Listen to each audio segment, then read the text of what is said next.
felicidade é um pouco abstrata, parece um pouco um papo de gente sem ter muito o que fazer. Mas a ideia de felicidade, talvez por ser tão importante, ela é denegada constantemente. Denegação é um conceito freudiano que significa eu dou tanta importância que eu não falo aquilo ou nego aquilo. Felicidade é um conceito denegado, porque ela parece poética, ela parece feminina, no sentido do preconceito genérico, achando que o homem se identifica com a objetividade e mulher com a subjetividade. É um preconceito, naturalmente, que não se sustenta no real. Mas eu começo fazendo uma pergunta estranha. Essa imagem é de um quadro maravilhoso de Vincent van Gogh, que foi um dos mais famosos depressivos da história. Sem tristeza, depressão, melancolia, teria existido cultura no Ocidente? Vamos pensar, essa é a lista de alguns depressivos da história. Woody Allen, Machado de Assis, Baudelaire, Dostoiévski, Tolstói, Nietzsche, Michelangelo, Lutero, Garcia Lorca, Hemingway. Ou seja, dá vontade de estar nessa lista. Provavelmente, felicidade é um dos elementos mais esterilizadores da vida. Porque quando eu estou feliz, eu estou na minha zona de conforto.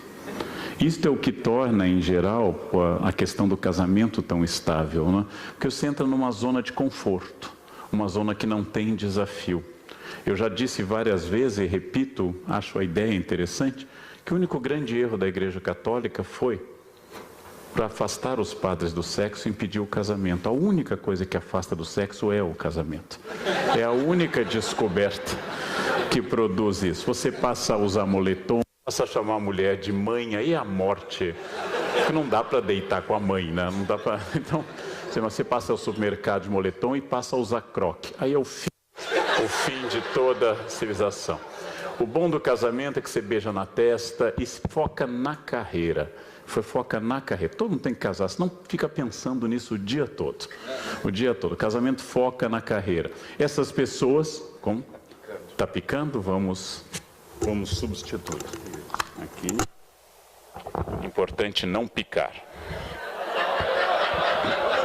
Piorou?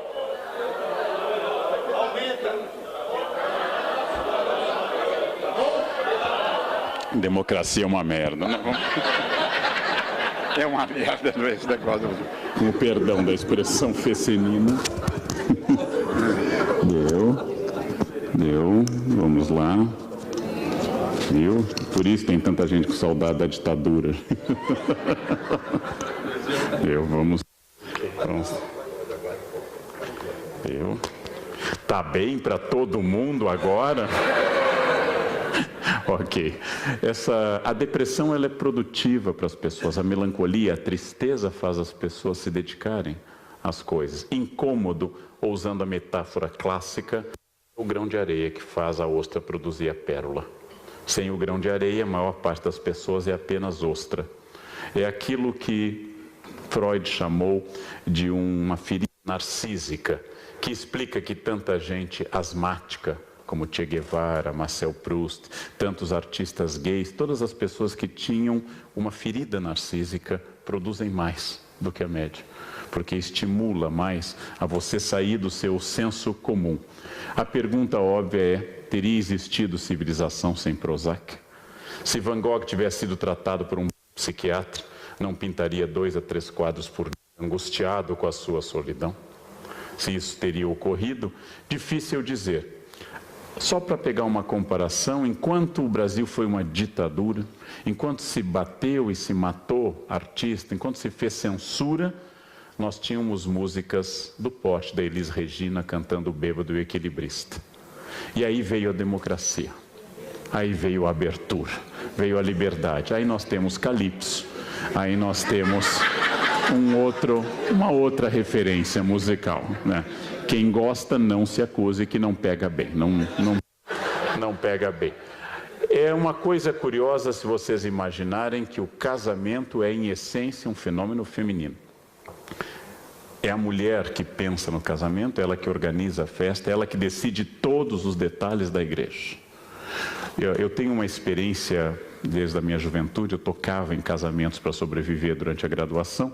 A noiva entra senhora de si na igreja, ela não chora o rímel não é waterproof, então ela vai reta. Ela decidiu as flores, a música, até a roupa das madrinhas. Ela está feliz. O noivo entra admiradíssimo na igreja. Ele não sabia de nada. E ele foi convidado porque é importante ter um noivo, mas também ele atrapalha. Ele atrapalha bastante. Não? O noivo está ali porque sem ele seria estranho. Quem deseja o casamento, quem sonha com o dia de noiva, quem faz promessa a Santo Antônio, quem dedica horas a escolher o vestido de noiva perfeito, é a mulher. Ela se dedica e todo mundo quer ver entrar a noiva. O noivo é sempre a mesma coisa. Tá? Então, é muito curioso, se o casamento é feminino, o próximo dado, 18 mil divórcios litigiosos, segundo o IBGE, nosso último censo. 13 mil iniciativa das mulheres. Curiosíssimo. As mulheres querem um casamento que envolva felicidade. E os homens só querem televisão e comida. Basta isso. Botando uma TV de tela plana e comida, tá pronto, vai para bodas de ouro fácil, não faz? E aí vem o croque, aí vem tudo. O homem não fica assim, eu estou envelhecendo, estou engordando. Ele aceita isso, faz parte. A mulher quer felicidade. As mulheres são comprometidas com a ideia de felicidade. Os homens um pouco menos. Porque isto não é o perfil matemático de quem lutou tanto pelo casamento, mas é o perfil de quem espera muito do casamento. Que deseja coisas do casamento e assim por diante. A diferença, vocês sabem, essa ideia percorreu a internet, é que as mulheres têm uma caixa única. Tudo que puxa vem junto. Você esqueceu a data de casamento, você não gosta mais de mim, você está me traindo. Na verdade, tudo vem junto. E os homens têm caixas separadas. Mas a diferença maior não é essa. O homem tem uma gaveta vazia. Por isso que o homem pesca e mulher não. Para pescar tem que ter a gaveta vazia. As mulheres perguntam, o que você está pensando? E o homem diz, nada. E é verdade, nada. O nada é masculino. A mulher está sempre pensando em 4 coisas ao mesmo tempo. E o homem não pensa em nada. Absolutamente em nada. Por isso, se você puser dica matrimonial, se você puser na televisão um jogo do Náutico de Recife com o 15 de Piracicaba, tanto faz. Ele não está vendo o jogo, ele está só hipnotizado pela tela. Só pode botar qualquer jogo, ele só quer ficar na gaveta do nada, naquela gaveta confortável do nada. Suicídio é um outro indicativo de felicidade, além do casamento e do divórcio. O Brasil tem uma média de 9,7 por 100 mil. No mundo a média é 15. Logo somos um país, considerando o suicídio um dos maiores fracassos da aposta humana na felicidade e o maior desespero possível, a maior liberdade possível, somos um país mais feliz do que a média. Também é um dado interessante, de cada 9 suicidas, 7 são homens e 2 são mulheres. Porque os homens usam métodos violentos para se matar. E as mulheres raramente usam métodos que desfigurem o rosto. Então, raramente elas usam.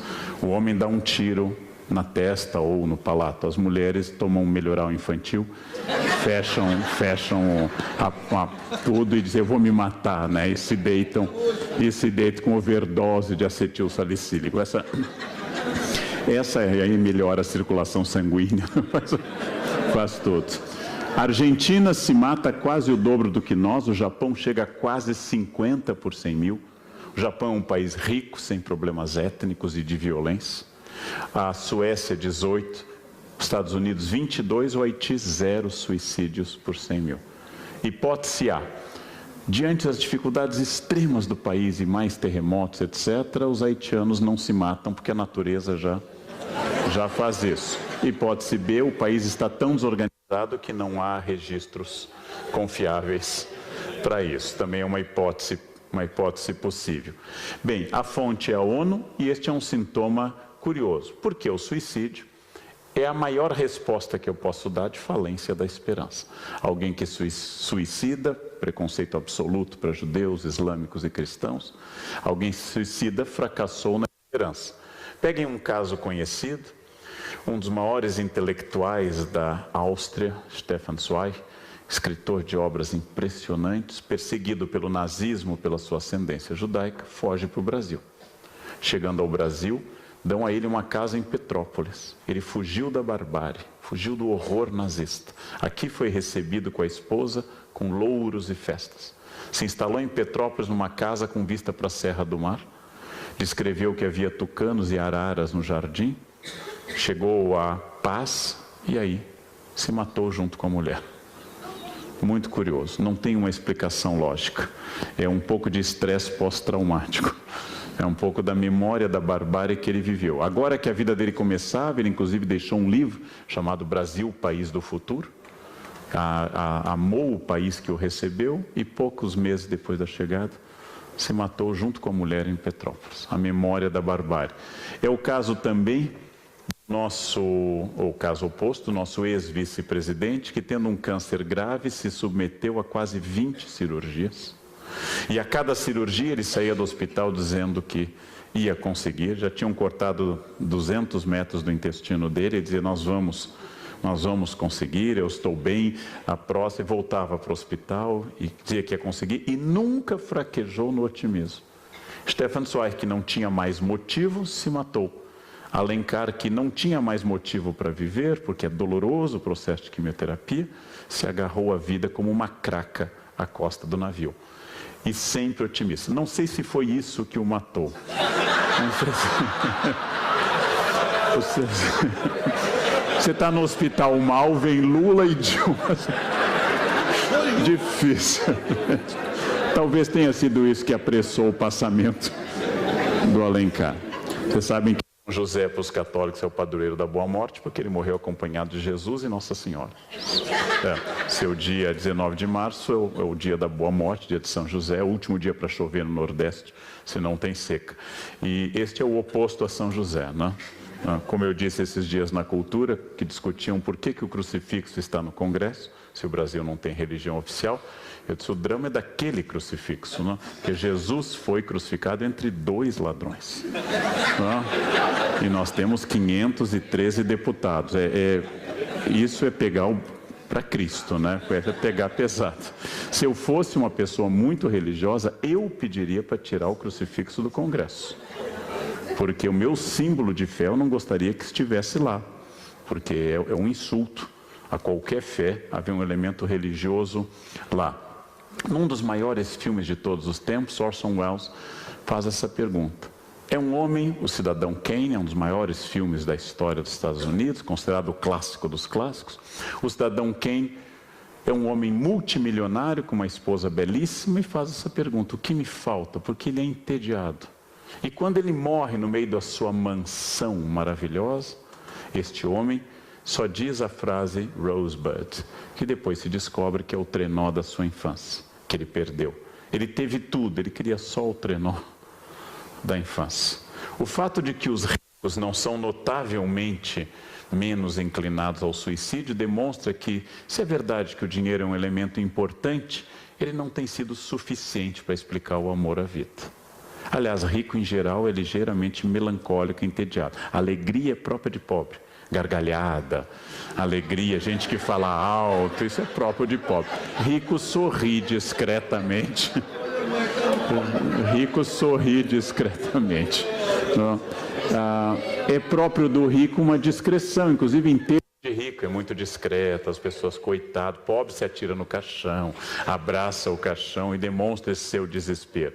Aí fica uma pergunta óbvia para historiadores, para antropólogos responderem. O que determina o sucesso ou o fracasso da minha vida? O que eu poderia, Leandro, aos 52 anos de idade, responder se a minha vida é bem-sucedida, em qualquer sentido da palavra? E alguns aqui mais jovens, alguns mais velhos, daria para dividir esse grupo, como eu fiz na última palestra na Uniodonto, falando sobre outro tema, daria para dividir em 2 grupos, quem fez ou não curso de datilografia. É isso que divide hoje as pessoas. Aqueles que aqui fizeram o curso de datilografia, que é a minha geração, têm uma percepção de mundo. Os que não fizeram têm outra. E dá para ver impresso no cerebelo o registro disso, né? Lá está no cerebelo de todo mundo da minha geração, A, S, D, F, G, C cedilha, L, K, J, H. Para sempre isso. Se eu for religioso, uma vida bem-sucedida é uma vida de acordo com os princípios do Evangelho. Uma vida que cumpre o núcleo duro do Evangelho, que aqueles que conhecem, estudam a Bíblia como eu, sabem. Mateus 5, 6 e 7, o Sermão da Montanha. Olhar os lírios do campo, olhar as aves do céu, hospedar-se no Mediterrâneo. Essas coisas simples da vida baixável, essas coisas. E perdoar aos inimigos, amar quem nos persegue, amar o Zé Dirceu. Esse é o convite do cristianismo. Este é o convite do cristianismo. Mais do que a seus filhos. Mais do que a seus filhos. Este é o convite do cristianismo. Bem, eu posso também pensar nessa linda foto no beijo do Hotel de Ville, em Paris, uma foto clássica do pós-guerra, de um casal se beijando apaixonadamente em frente ao Hotel de Ville, a prefeitura de Paris. Eu posso pensar que uma vida é bem sucedida quando eu encontro minha cara metade. E de fato, esse é um dos acontecimentos mais extraordinários. De todos os meus amigos, mesmo na minha experiência, as pessoas que têm vocação para casamento, que não são tantas. Todo mundo casa, mas pouca gente tem vocação para casamento, e que encontram essa pessoa é uma coisa impressionante. Eu trabalhei numa escola que os dois donos trabalhavam na mesma sala, uma mesa um de frente para o outro, e à noite iam juntos para casa e se gostavam. É extraordinário, né? A pessoa que vai ao restaurante 20 anos e pede o mesmo prato é apta ao casamento. Né? Quer dizer, ela pode comer sempre a mesma coisa, toda a vida, e feliz. Não quer olhar outro prato, está feliz. É uma vocação muito específica. É uma vocação muito específica. Eu posso pensar que surgiu nos últimos 50 anos, graças a um discurso de saúde, Dr. Cooper e outras coisas, o discurso da boa forma física.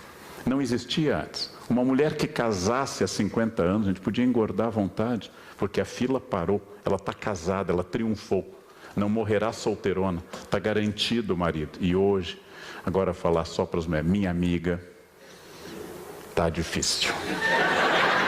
Olhem para Grazi Massafera, linda, inteligente e talentosa. Graziela Massafera foi largada. Não está fácil, minha amiga, não está fácil. Coloquem a foto dela nua no espelho ao lado de vocês e pensem, ela foi largada. Que chance eu tenho. Não está fácil. Gisele Bündchen, não está fácil. A fila voa. Tem que continuar cuidando, tem que continuar incrementando a relação. Não está fácil. Eu lembro da minha avó, que casou muito cedo, como era própria da geração dela. Eu lembro da minha avó com 45 anos. E ela era uma matrona. Ela era uma senhora de quadril largo e roupa preta. Ela era uma matrona aos 45 anos. Idade que hoje as mulheres estariam ainda na praia com fio dental. Ou como eu aprendi em Ilhéus, cordão cheiroso. Achei bonitinho. Achei bonitinho. Hoje é também um objetivo. E desde que o capitalismo se instalou entre nós, o acúmulo de bens é um recurso. Eu vou vendo na minha declaração de imposto de renda esse progresso financeiro todos os anos. Então eu tenho critérios religiosos, românticos, físicos e materiais, e talvez o drama é que hoje nós esperamos que todas essas coisas estejam juntas. Esperam-se das pessoas todos os elementos reunidos. Eu tenho que ser todas essas coisas em conjunto. E para piorar, a autoajuda nos diz que eu tenho que ser feliz permanentemente. O problema é que ninguém é feliz permanentemente. A autoajuda, eu insisto nisso porque isso é importante, ela se chama autoajuda porque ajuda quem escreve. Por isso que é autoajuda. Quem escreve um livro de autoajuda, ajuda a si. E aí eu li um destes chamado O Segredo, em que a autora diz o seguinte: se você pensar, acontece. Em medicina isso se chama esquizofrenia. Em medicina, a confusão entre o mundo da fantasia e o mundo real chama-se uma doença trágica, que é esquizofrenia, que afeta e afeta a família inteira quando tem um esquizofrênico na família. Em educação, a gente chama de fase pré-operatória, até 4 ou 5 anos de idade. Eu pensei em empurrá-la de um prédio, a autora, e dizer, agora voa, e pensa que você pode voar, mas pensa firme que você pode voar. A autoajuda diz uma série de coisas que não tem efeito nenhum, funciona mais ou menos como a homeopatia, não prejudica ninguém, mas também não ajuda ninguém. A homeopatia é macumba de branco, não tem nenhum efeito fora isso. Sartre, que é um ciente salvo, se alguém aqui é homeopata, é exceção do que eu estou dizendo, aí vale, vale, para evitar problemas jurídicos. Sartre disse que um dos problemas que nós temos na vida, vou tentar explicar uma obra densa que é o Ser e o Nada, em poucas palavras é que nós projetamos em essência. E nossa vida é apenas realidade, é existência. Então eu fico pensando como deveria ser meu casamento, como deveria ser meu consultório, como deveria ser minha vida e meus filhos. E aí comparo com o que eu tenho e fico infeliz. A vida é primeiro o que eu tenho, a essência vem depois. Eu fico sonhando com um Natal perfeito e o Natal que eu tenho é aquele que vem cunhado, genro e nora. É aquele que eu tenho. É aquele que eu tenho. Eu fico imaginando um roteiro, mas não combino com o elenco, que são as pessoas que me cercam. E fico comparando e ainda acredito nas fotos do Facebook dos outros, que eles são mais felizes do que eu, que é um dos grandes equívocos contemporâneos. Por que é que os outros viajam mais, parecem mais felizes? Porque eles mentem mais. É isso, porque eles mentem muito mais. Se você passar a mentir descaradamente, não tem problema também. Primeiro a existência, depois a essência. Se eu tenho na minha cabeça que o café da manhã perfeito é aquele de propaganda de Doriana, o pai e a mãe na ponta, a mãe de avental rendado branco fazendo pães de queijo, as crianças sentadas perguntando ao pai: como vai ser seu dia, pai?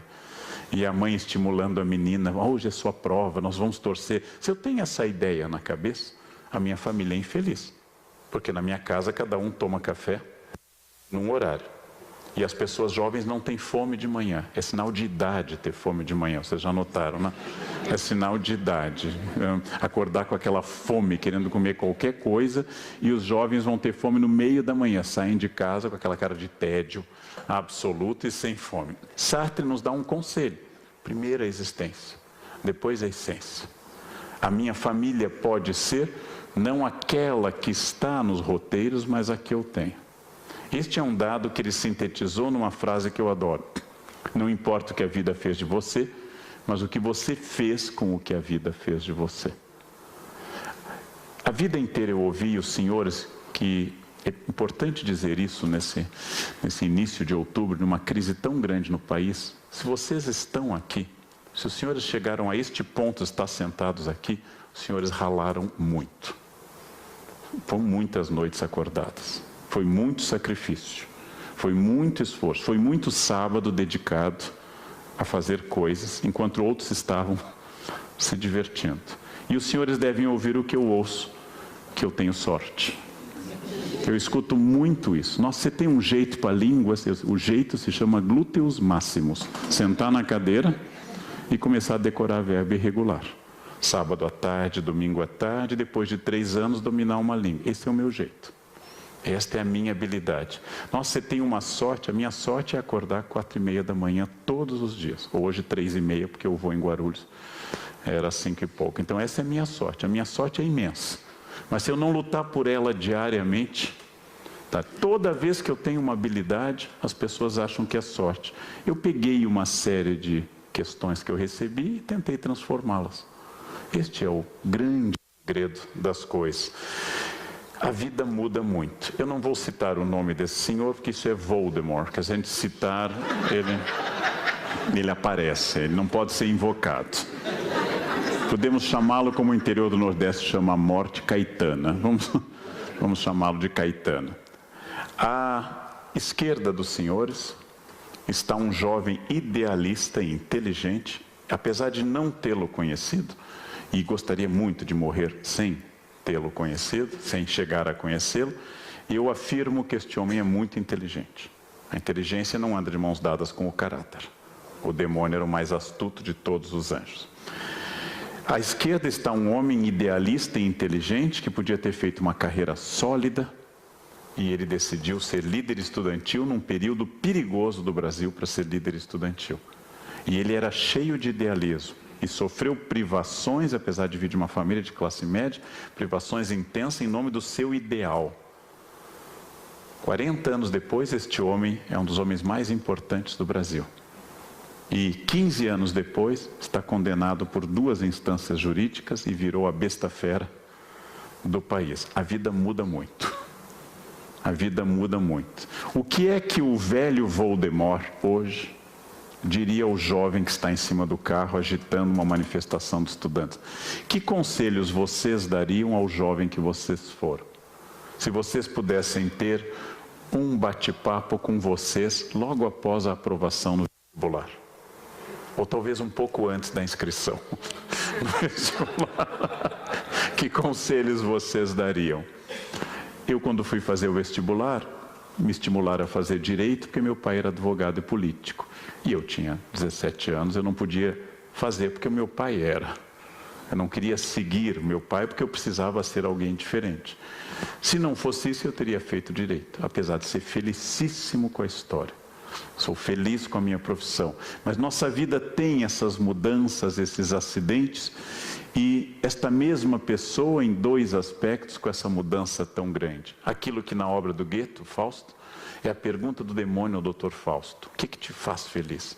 Em que momento você vai dizer, para, és bela? Isto tudo tem lógica? Eu estar aqui é fruto de trabalho, óbvio. Mas tem lógica ou pode ser controlado? Os gregos falavam de um controle absoluto do destino. Existiam 3 entidades, as parcas ou moiras, que ficavam na porta do inferno, tecendo o fio da vida, enrolando o fio para saber se ele seria brilhante ou simples, e uma última parca, cortando o fio. A vida era decidida por essas entidades. Quando elas cortavam, alguém morria. Essa vida era predestinada para os gregos. É o caso do Édipo, que passou a vida inteira fugindo da profecia que ele mataria o pai e casaria com a mãe. E por mais que ele fugisse, o destino vinha ao seu encontro. Édipo acabou se casando com a Vera Fischer, ou seja, a Jocasta, com a Jocasta. Édipo tentou evitar isso a vida inteira. Ele tentou, mas o destino via ao seu encontro. É uma frase que nós hoje, na nossa tradição, diríamos é sina. Isso é sina. Ele tentou e não conseguiu. Quando o cristianismo surgiu, a imagem de Santo Agostinho, ele introduziu uma novidade. Minha vida, vocês estarem aqui, está escrito por Deus desde sempre. Deus tem um pouco de Parkinson, ele escreve certo por linhas tortas, mas ele faz. Deus funciona como o Waze, ele te conduz, mas por caminhos que você jamais imaginaria. E tal como Deus, o Waze não faz acepção de pessoas, ele te mete na favela sem nenhum problema. O Waze e Deus são muito parecidos. A história providencial, e se alguém acredita nela, eu digo isso sem nenhuma ironia, o que é raríssimo em mim, quem acredita nela, tem um poderoso elemento de felicidade. Uma pesquisa na Universidade de Tel Aviv diz que ser casado, ter um animal de estimação e ser religioso prolonga a vida. Bichos, esposa, Deus. Ou bichos, marido e Deus, ou bichos em geral. O que vocês preferirem. A história providencial, aquela que garante que tudo que acontece na minha vida é para o meu bem, é ótimo. O homem que no voo da TAM perdeu o voo em Porto Alegre por ter esquecido o documento, voltou para casa e perdeu o voo, e o avião se espativou, ele diz, Deus me salvou. Ele não pergunta quem matou os 200, naquele trágico 17 de julho. Quando eu me atraso por causa de chuva, minha empregada diz, foi melhor para o senhor, Deus queria que fosse assim. Deus afogou 11 milhões de paulistanos, porque foi melhor para mim. Essa história providencial, se eu acredito nela, ela é ótima. Tinha que ser. Perdi o avião, tinha que ser. Planejei uma viagem linda para Veneza, o dólar passou de 4. Não me pertence, mas é porque foi melhor para mim. É um senhor consolo na vida, né? Tudo acontece porque tinha que ser. No século XIX surgiu a nossa área, surgiu a ciência, surgiu com a figura de Augusto Comte a ideia de que tudo que é causa pode ser verificável, tudo é causa e efeito, é o treinamento científico que os senhores tiveram. Ou seja, eu posso verificar, existe um problema e eu posso aplicar uma solução. E agora nós temos uma mistura, porque o providencialismo religioso tende a ser substituído pelo imperativo da razão científica. Nós hoje substituímos a crença em Deus pela crença na ciência, pelo menos em determinados setores sociais. A religião continua porque ela é estrutural da sociedade. Luc Ferry, ministro da Cultura da França, filósofo, no livro Que é uma Vida Bem-Sucedida, diz com clareza, varia muito, porque os fatores de felicidade são muito subjetivos. O que anima uma época não anima outra. Mas segundo Luc Ferry, o ideal é que eu tenha um julgamento de que minha vida é significativa. E para isso eu primeiro preciso mirar naquela velha história do rei Dom João visitando Mafra, em Portugal, e perguntando aos pedreiros: o que você está fazendo? Eu estou quebrando pedra. O que você está fazendo? Estou lixando madeira. E pergunta ao mais simples, que fazia cal: o que você está fazendo? Estou construindo uma catedral. Só quem tem noção de todo torna a sua vida significativa. Se eu mirar no tratamento de canal, minha vida fica bobinha. O que você está fazendo? Tratamento de canal. E amanhã tratamento de canal. É um pouco pequeno. Se eu imaginar que eu estou produzindo relações de saúde ou relações estéticas nas pessoas, se eu imaginar que a minha vida é bem sucedida e que eu sou reconhecido por isso, se eu conseguir dar à vida essa reflexão, estou construindo uma catedral, isso fica um pouco mais interessante. O homem é um ser social, ninguém é feliz sozinho. Mas é claro que o futuro é imprevisível. Há alguns anos, no início da grande crise, 2007-2008, um conhecido agente publicitário, onde eu dava palestra, me perguntou: acho que o ano que vem a gente pode estar plantando figo em Valinhos. Valinhos é uma cidade perto de Jundiaí, caracterizado pela produção de frutas. E o que a gente vai saber? Eu disse: eu não sei se o ano que vem nós estaremos produzindo figo. Aliás, de novo eu volto a essa questão: onde nós estaremos no ano que vem? Porque a crise está só dando as primeiras despontadas e ela já se manifestou que é uma criança forte, que ela quer mais coisas. Então, quem guardou dinheiro para dificuldade pode começar a gastá-lo. É agora o momento. Eu disse ao publicitário, que é bastante conhecido, que eu não sei onde eu estarei o ano que vem, mas eu tenho habilidades que me fazem crer que onde eu estiver eu vou poder enfrentar isso. Se eu estiver plantando figo em Valinhos, o fato de eu ler bem em inglês vai me fazer ter acesso a livros de agricultura melhores. E eu vou plantar melhor do que os outros. Então essas habilidades que vocês têm, físicas, psíquicas, espirituais, políticas, interpessoais, intrapessoais, elas servem para qualquer coisa. Significa um treinamento que me adapta a qualquer situação. Essa questão faz uma pergunta sobre os nossos medos. Porque medo é uma das coisas que se constituem obstáculo à felicidade. Os medos hoje são muito maiores, medos ambientais. Vai faltar água. Vai faltar água no futuro. Nós temos medos familiares, sociais, econômicos. O portão da minha casa no Rio Grande do Sul tinha uns 20 centímetros de pedra e tinha um portãozinho de madeira. E minha mãe gritava: não esquece de fechar o portão. Ele tinha uns 20 centímetros. Não havia ideia desta insegurança que nós vivemos hoje. Medos médicos, nós temos muito mais doenças hoje. Comer se tornou difícil. Eu tenho que ver se as coisas não têm gordura trans. Eu tenho que ver se não tem glúten, se não tem corante, se o suco é suco ou se o suco é néctar. Ficou difícil comer. Minha avó servia café num bule de louça ágata. E hoje eu tenho que servir na minha casa: você quer ristreto, descafeinado, com espuminha de leite, com pauzinho de canela, adoçante? Ou você prefere em pó? Quantas colheres? É complicado hoje. Minha avó enfiaria o bule na cabeça de quem dissesse: eu quero descafeinado. Nós temos mais coisas, nós temos mais medos, nós temos mais ofertas. E, curiosamente, quando eu não tenho medo, a chance de morte aumenta bastante. O excesso de medo paralisa, a falta de medo mata. É esta prudência aristotélica entre o excesso e a falta. Há uma doença chamada Rayleigh Day, que é a pessoa que não tem os elementos transmissores da dor. Essas pessoas sempre morrem na juventude, porque o braço quebra, elas não notam, o apêndice infecciona, elas não sentem nada, elas não têm os neurotransmissores da dor. Essas pessoas morrem. Logo, a dor foi colocada em nós como um elemento prudente. Pessoas prudentes vão longe, pessoas ousadas têm mais problemas. Eu tenho que conviver com o meu medo. Eu tenho que conviver com isso. Eu pego avião quase todos os dias e muitas vezes 2 por dia. As pessoas: você não tem medo? Eu disse: não, porque avião não dá paraplegia. Não há pessoa tetraplégica de avião. E é uma morte indolor. Olha, está caindo, pronto. Passou, não, passou, não tem dor. Eu prefiro isso a uma longa doença numa cama ou num hospital. Né? E os outros? Se danem, sou eu o morto, né? Eu é que tenho que pensar, eu tenho que pensar em mim. Mas encarar o inevitável com sabedoria é muito curioso. A dor e o medo são defesas.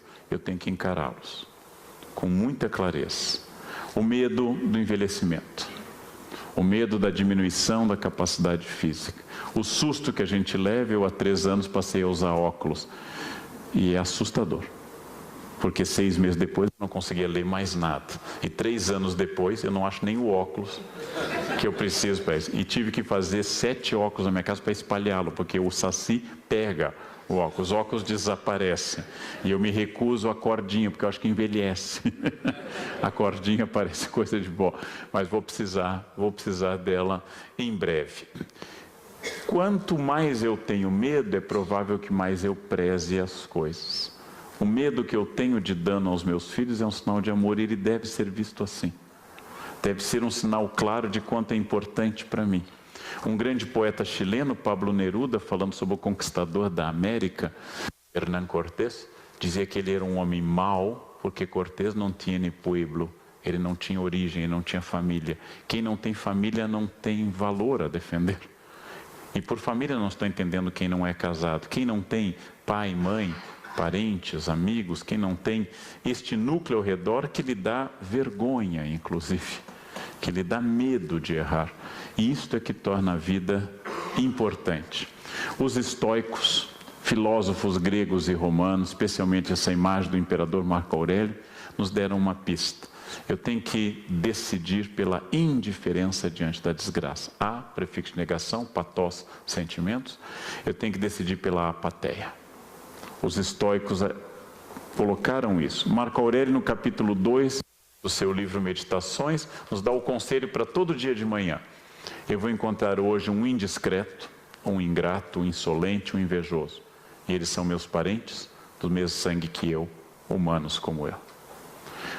Marco Aurélio nos convida à seguinte reflexão: a quem pertence a tua paz?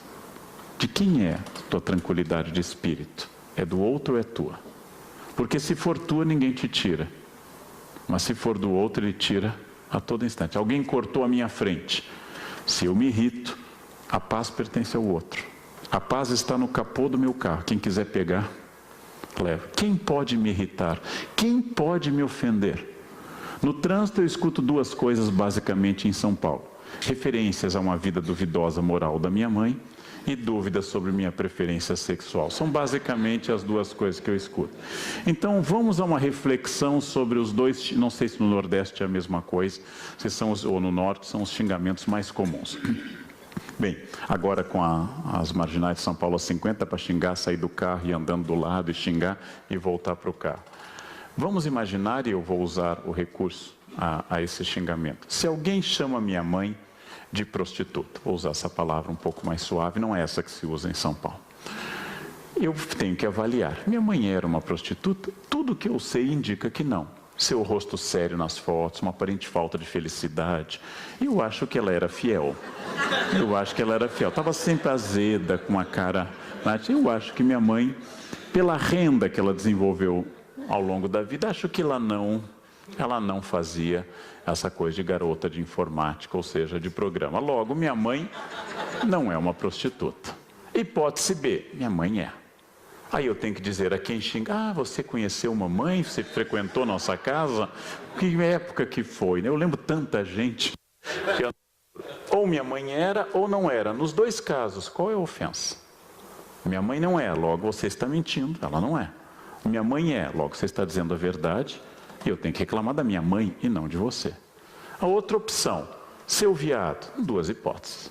Geralmente 2, hoje tem mais, mas tem 2 hipóteses. Eu sou ou não sou. Se eu for, não é um xingamento, porque a opção sexual não é um xingamento.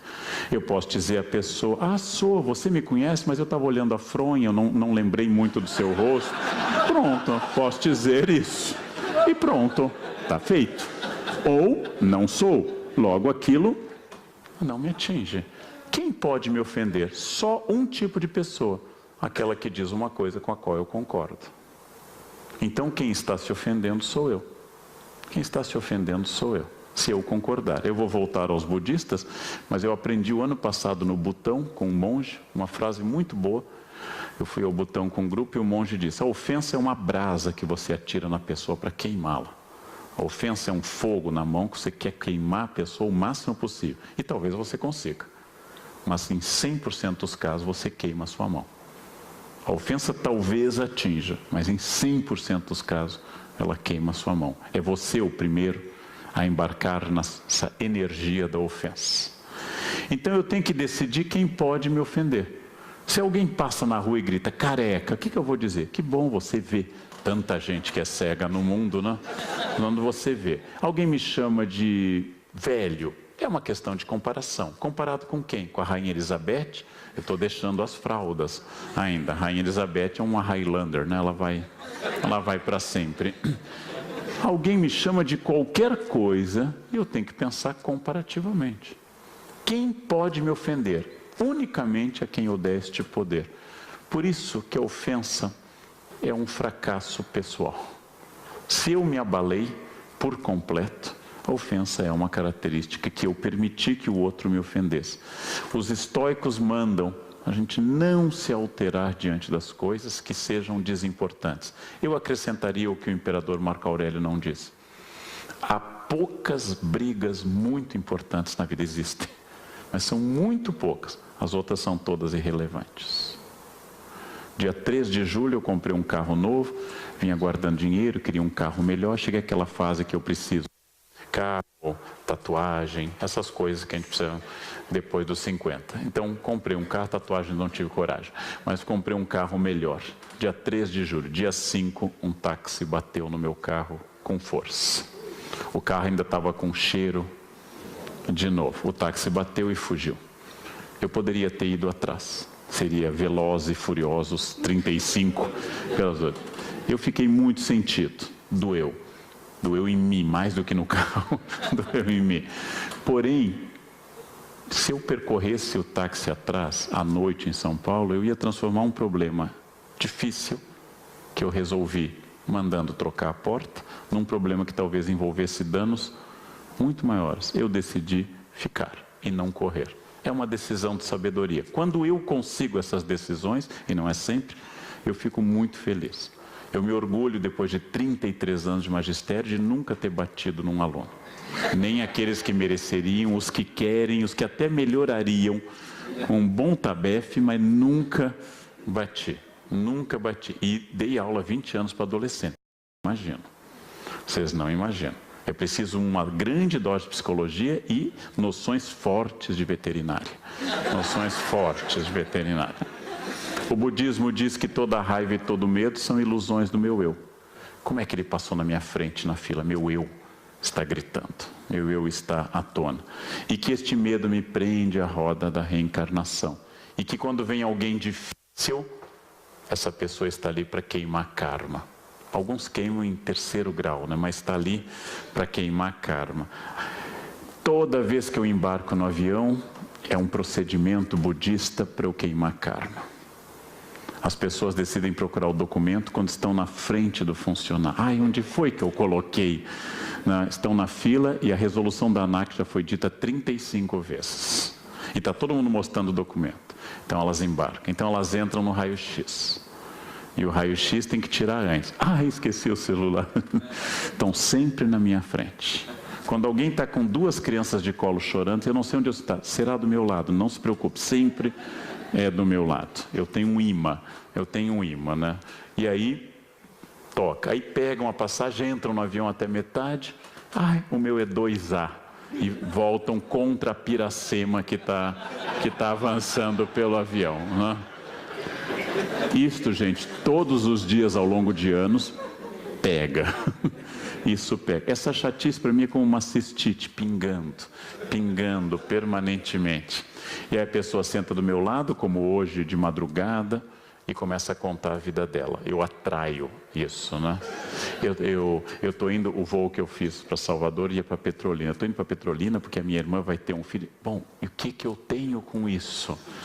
Assim, que bom que ela vai se reproduzir, mas o que eu tenho com isso? Mas Essas pessoas difíceis, e talvez eu seja o difícil para os outros, essas são as que estão para queimar nosso carro.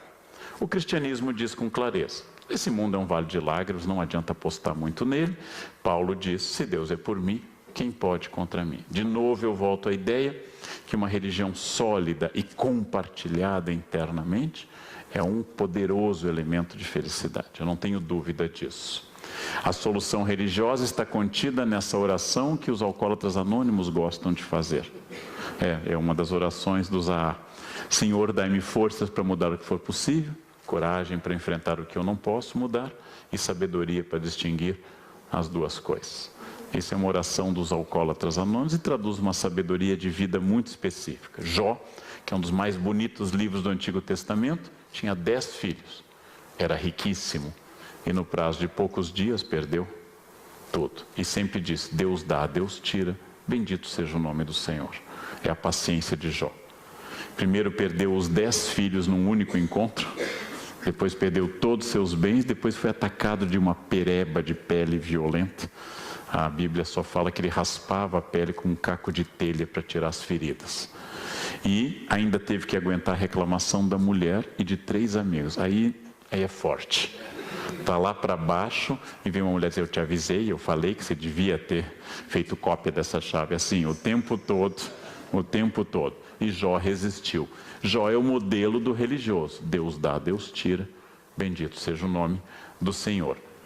Os medos reais, eu falando assim, me sinto pastor Leandro numa assembleia.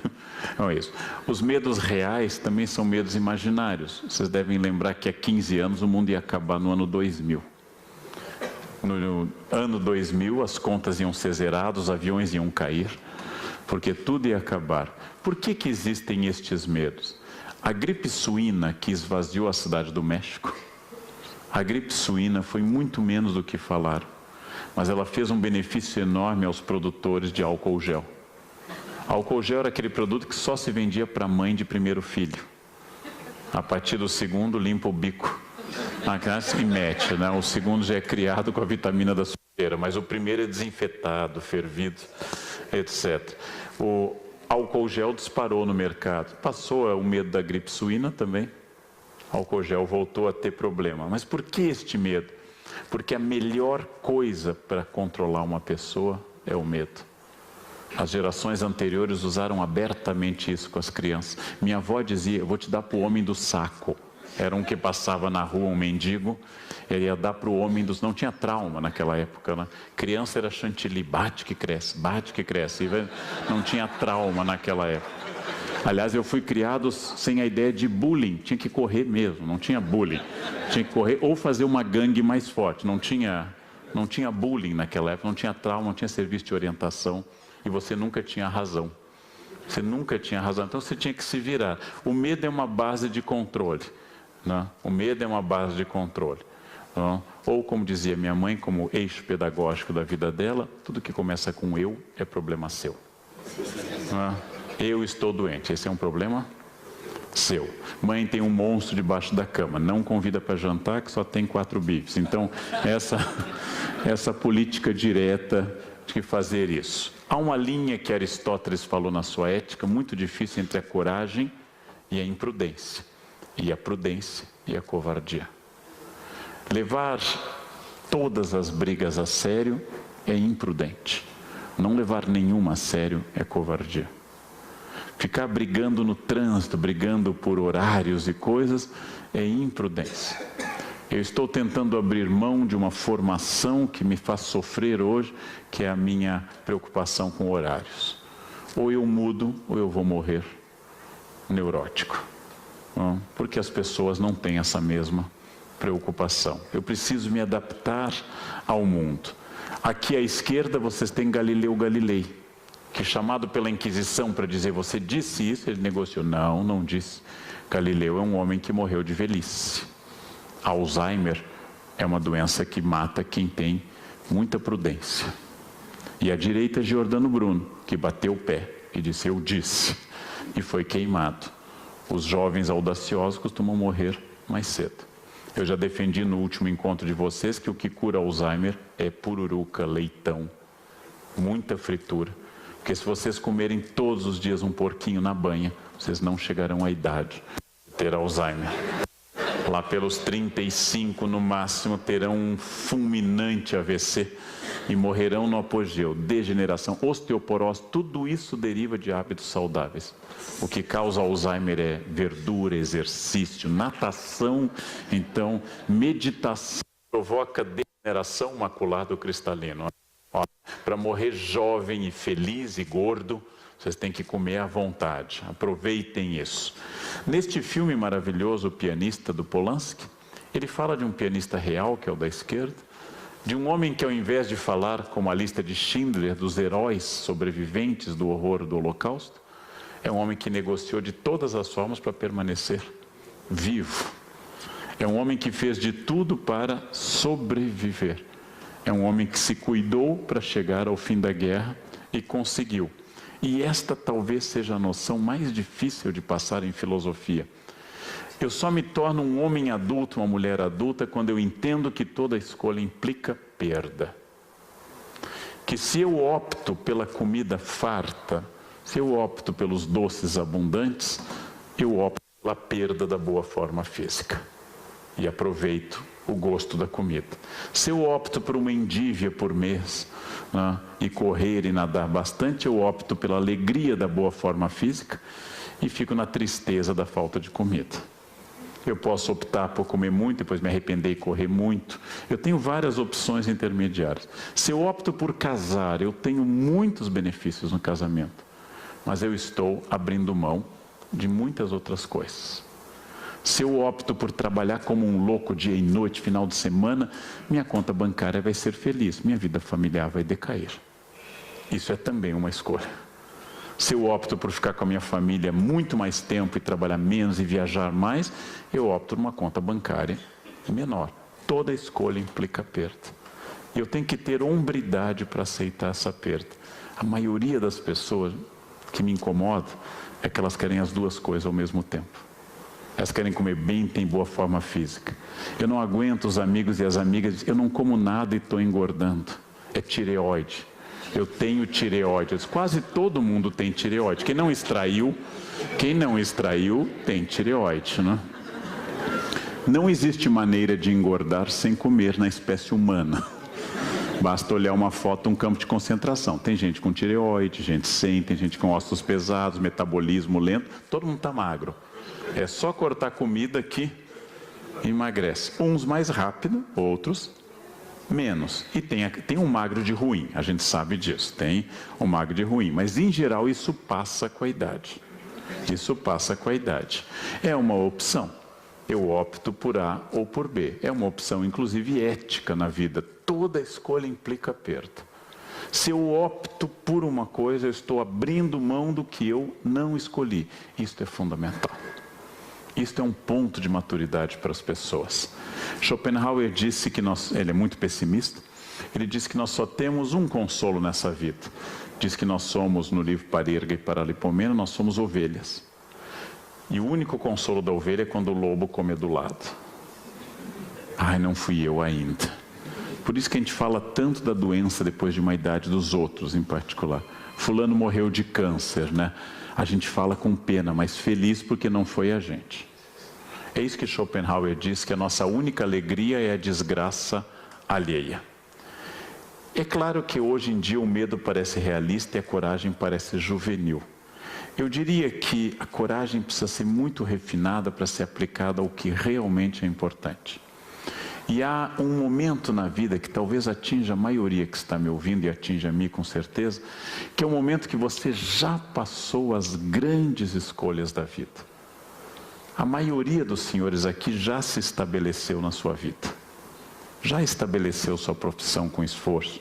Já constituiu aquele patrimônio mínimo que permite ser alguém que tem uma certa estabilidade. A maioria dos senhores já deu a resposta correta a maioria das questões. E agora vem um desafio que é tão complicado quanto o anterior. Como administrar essa fase? Como administrar a estabilidade? E como ficar nessa estabilidade, planejando e fazendo e agindo para o passo seguinte? Isso é mais complicado. A gente baixa a guarda quando chega a estabilidade. Baixa a guarda física, baixa a guarda de estudos, de atualização, de cuidados. A gente baixa a guarda quase por completo. É provável que a maioria de nós tenha se esforçado mais no passado do que agora. Quando era estudante, quando estava no início da carreira, quando a gente aceitava qualquer coisa, quando eu dava palestra em quermesse, em creche, em orfanato, né? Quando eu fazia praticamente qualquer coisa. É provável que depois de um patamar, a gente comece a lentamente começar a selecionar mais as coisas. Este é o momento de uma reorientação. E o primeiro passo dessa orientação sobre nós é um passo complicado, é o grande desafio que funda a filosofia ocidental, dado por Sócrates na Grécia. Conhece a ti mesmo. Eu posso afirmar com grande chance de acerto que a maioria de nós não se conhece, se tem em altíssima conta. Eu vejo amigos suspirando em fantasias eróticas de várias mulheres e eu sei que eles não dão conta da que têm. Eles sonham com muito mais além da meta que eles já não atingem. Isso é falta de conhecimento do seu limite físico.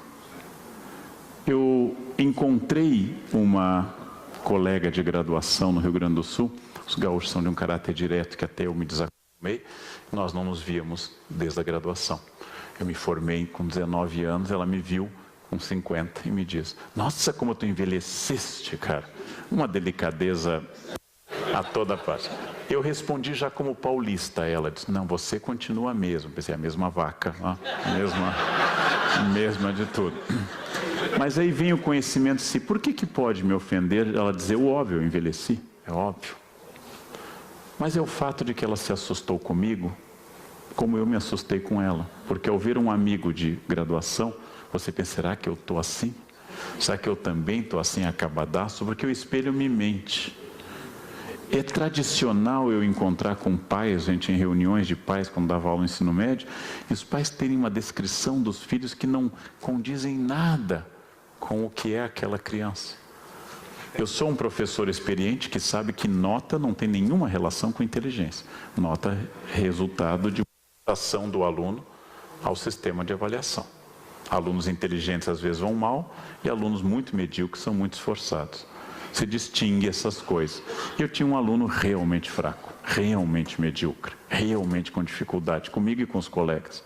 E um pai na reunião me disse: professor, meu filho é meio gênio. E eu respondi a ele: ele tem sido discreto a esse respeito. E o pai sorriu feliz, porque entendeu que além de genial, o menino era humilde. Não tem jeito. Não tem jeito. Eu tenho vontade de dizer às vezes a um aluno de pós-graduação que diz: eu tenho baixa autoestima. Eu disse: não, você tem senso de realidade, é que você é pouco mesmo. Isso não é baixa autoestima, porque nem todo mundo é muito. A maioria de nós poderia ser mais do que é. E um bom professor deve incentivar isso. Um bom profissional deve incentivar seus colaboradores a serem mais do que são. Mas nem todo mundo pode. Este é o grande equívoco do empreendedorismo. Ele diz a todo mundo: seja empreendedor. Nem todo mundo tem o perfil do empreendedor. E não adianta comprar uma franquia do Boticário. Não adianta, nem todo mundo tem o perfil, porque as pessoas têm uma fantasia. Eu quero trabalhar menos, não quero ser empregado, então eu vou abrir uma franquia. O proprietário é o que mais trabalha, ou o negócio afunda. O proprietário é o mais preocupado, é o que chega antes dos outros e sai depois dos outros. É o que não tem feriado. Então, esta percepção tem que nascer do conhece a ti mesmo. Tem que nascer dessa capacidade de como eu uso o tempo, quem eu sou, quem de fato eu pareço. Porque eu estou assustado com a falta de percepção das pessoas. Eu tenho um grupo privado que tem uma senhora extraordinária, que tem 94 anos hoje, e com uma cabeça ótima. Ela me mostra a mão e diz: professor, eu estou com mãos de velha. Eu digo: é comum, quando a gente se aproxima de 100 anos, que a mão fique um pouco enrugada. É comum. Mas eu fico percebendo que ela acha uma contradição entre a mão e a percepção dela.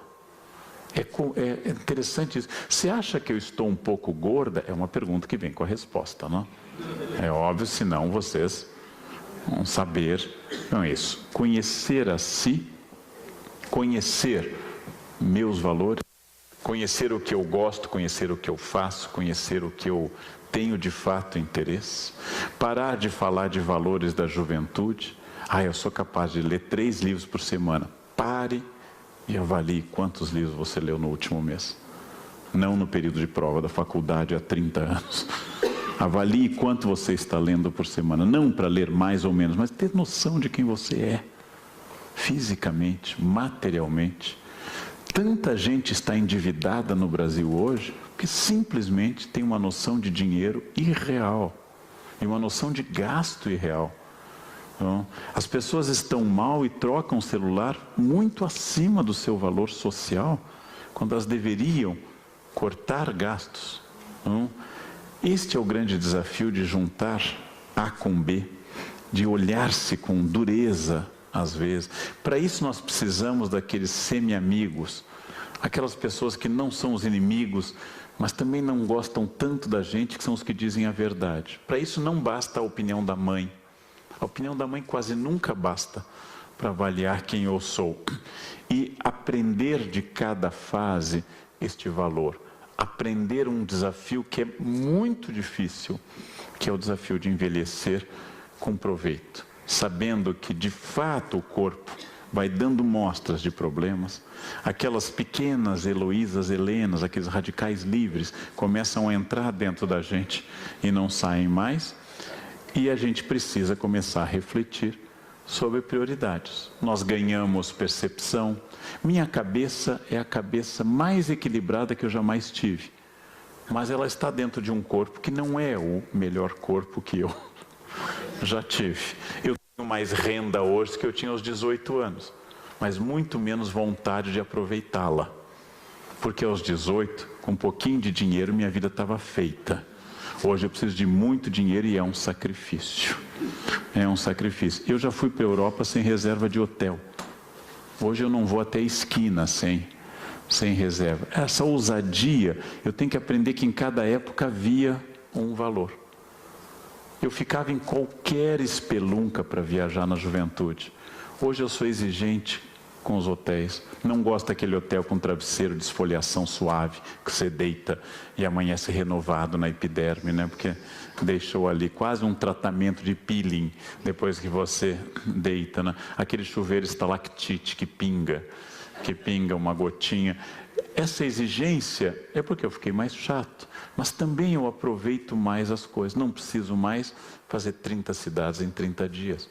Eu posso ficar numa só, aproveitando. Cada época tem um desafio. E aí, sinteticamente, o que eu realmente desejo? Por que isso é importante? Porque a maioria de nós, a gente deseja o que os outros nos impuseram como desejo. É a pergunta que eu fiz na Unicamp, na recepção aos calouros de medicina. Vocês fizeram medicina porque tem um desejo extraordinário de ajudar os outros, se dedicar a essa área, ou porque sendo uma área de prestígio foi colocado para vocês? Eu tenho que responder isso muito cedo, para não ter que responder depois. Se eu não faço esse questionamento muito cedo, depois, o que eu realmente desejo? Quais são meus valores? O valor maior é trabalho? O valor maior é vida? Há pessoas que dão à família uma importância maior do que outras. Há pessoas que gostam de cultivar amizades. Há pessoas que gostam de 1 milhão de amigos. Eu tenho 3. Eu acho muito caro ter amigo. Então, eles se reproduzem, eles casam, eles têm filhos, depois tem que dar presente. Eu não tenho dinheiro para ter mais do que 3 amigos. É muito caro, né? Só o Roberto Carlos pode ter 1 milhão de amigos. Quais são os meus valores? O meu valor é uma vida mais tranquila, é uma vida... Quais são esses valores? Em tudo. A imagem do Rodin, do pensador. Em tudo. Voltando à ideia socrática que eu já usei.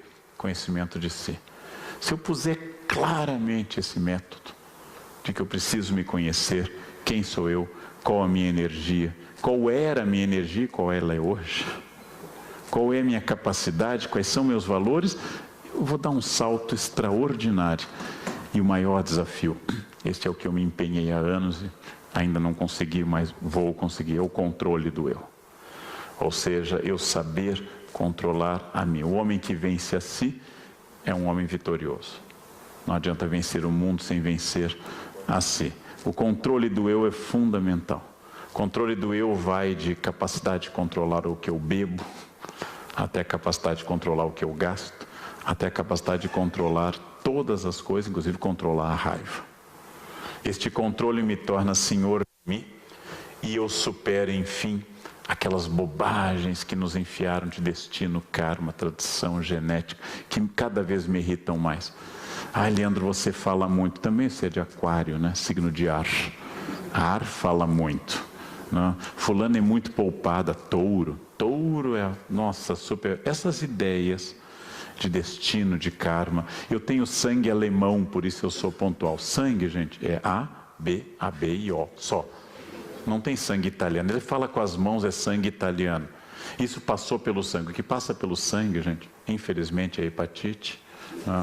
É isso que passa pelo sangue. O resto não passa pelo sangue. O resto é esforço, é cultura, é tradição e é cultivo. Figura terrível para mostrar um lugar lindo como Itaparica. O reforço da libertação dada pela morte. Todos nós, nesse planeta, com exceção da Rainha Elizabeth II, morreremos um dia. Até a Hebe morreu, gente. Até a Hebe morreu. Todos morreremos um dia.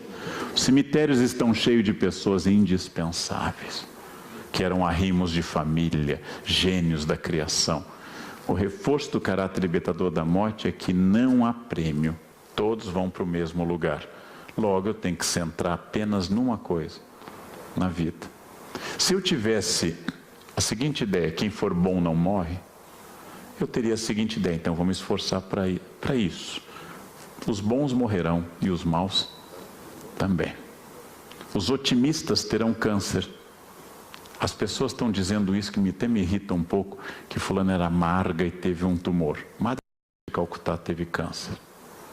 Não. O Papa João Paulo II teve Parkinson, câncer, degeneração. Ou seja, não depende do otimismo. Aliás, o câncer é de uma democracia absoluta. Mas eu tenho que centrar na vida. Por quê? A vida é o único caminho. E o resultado é igual para todos. Logo, é um concurso que não tem prêmio. Quais são meus valores? Onde eu quero chegar? Para que eu quero chegar lá? Com tudo isso, é aquilo que a morte mais me anima, é pensar que ela é o que torna a vida possível. Por que eu gosto de flor natural, como essas? E eu não gosto de flor artificial? Porque esta vai morrer. Ela é bonita porque ela é passageira. A de plástico dura a vida inteira e é de uma cafonice indescritível. Ela vai estar sempre lá pegando pó, às vezes com umas gotinhas de cola para imitar orvalho, que é a cafonice no grau mais sofisticado. O bonito dessas flores, o bonito da paisagem que está à minha frente, é que ela é passageira. Se ela fosse de plástico, ela seria terrível. É o fato de eu ser passageiro que faz com que eu possa lembrar que os vampiros são melancólicos. Olhem os vampiros sempre depressivos. Porque é a morte que me torna otimista, é a morte que dá sentido às coisas. E é um dos mistérios da vida. Se você hidratar sua pele todos os dias, vai para o caixão hidratadíssimo. E levará junto 10.000 toneladas de hidratante para o caixão. Quem não tratar, vai para o caixão igual. Resultado, eu tenho que optar se eu quero ou não hidratar. Pronto. É uma opção minha, porque o resultado será o mesmo. É um gosto meu. Eu recomendo aos senhores, se quiserem aprofundar alguns dos temas que eu tratei, para esse tema que me pediram, que fosse de encerramento, algo que tratasse de vida, livros clássicos do filósofo Luc Ferry, que são livros de filosofia, que é uma vida bem-sucedida, aprender a viver.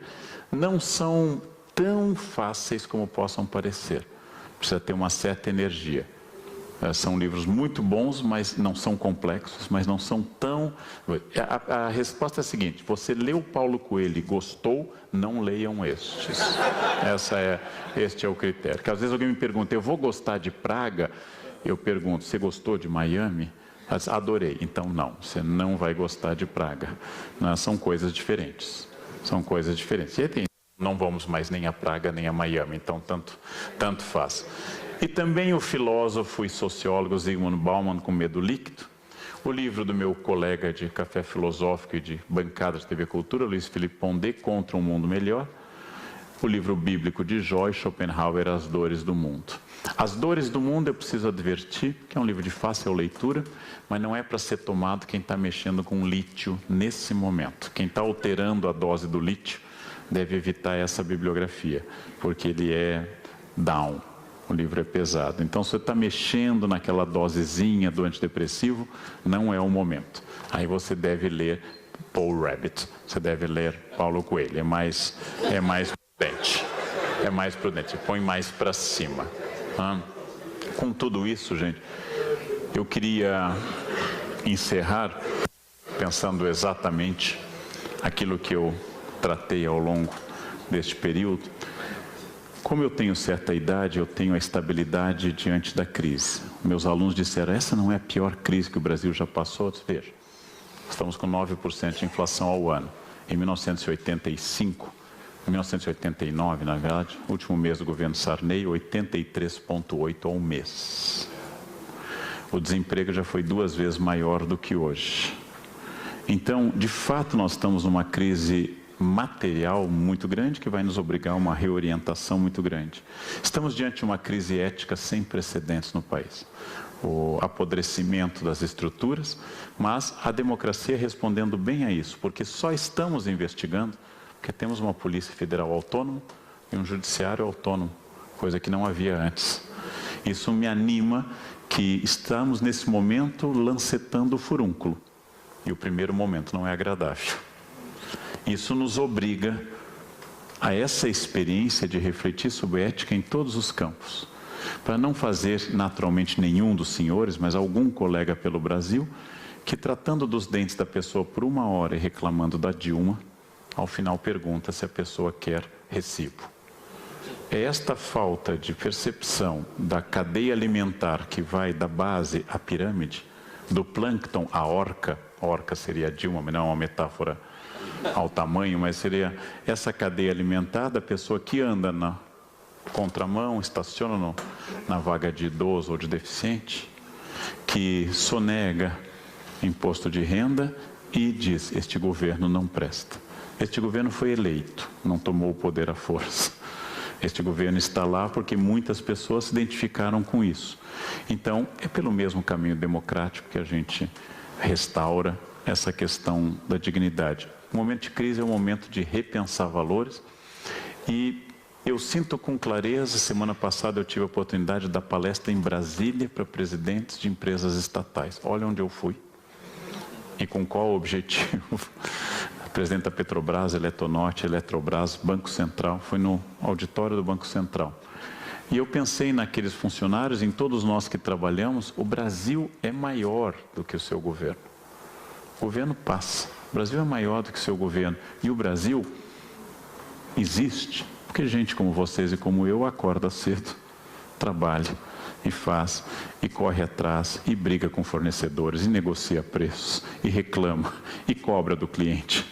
E cobra. É gente como nós, que todos, os que limparam essa sala para esse evento, os que fizeram essas flores, os que ficaram nos bastidores fazendo coisas, vocês, eu, é gente como nós que faz esse país continuar andando. Enquanto isso existir, tem futuro e tem Brasil. Porque se o Brasil fosse apenas o governo, já tinha afundado há muito tempo. O Brasil somos nós. Este é um momento de dizer essas coisas. Quem sou eu? Quais os meus valores? O que eu quero? E que essa política seja transformada no futuro. Para dizer uma coisa pessimista, a Itália fez a maior operação de limpeza de corrupção da história ocidental. Operação Mani Pulite e Mãos Limpas. Indiciou 21.000 pessoas.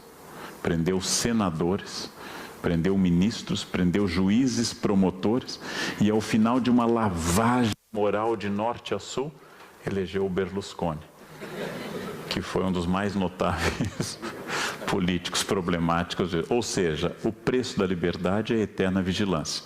Corrupção, ética, exatamente a metáfora perfeita para vocês como escovar os dentes. Não é fazer uma vez, nem duas, nem 3. Ou é um projeto de vida inteira, ou seremos todos banguelas. A luta contra a ética, a luta contra a corrupção, a luta pela ética é escovar os dentes, diariamente, em cada instante, até o fim da vida, e insistindo diariamente, e observando e verificando. Isto é a nossa luta de todos nós brasileiros. Muito obrigado pela atenção de vocês. Obrigado. Obrigado. Obrigado.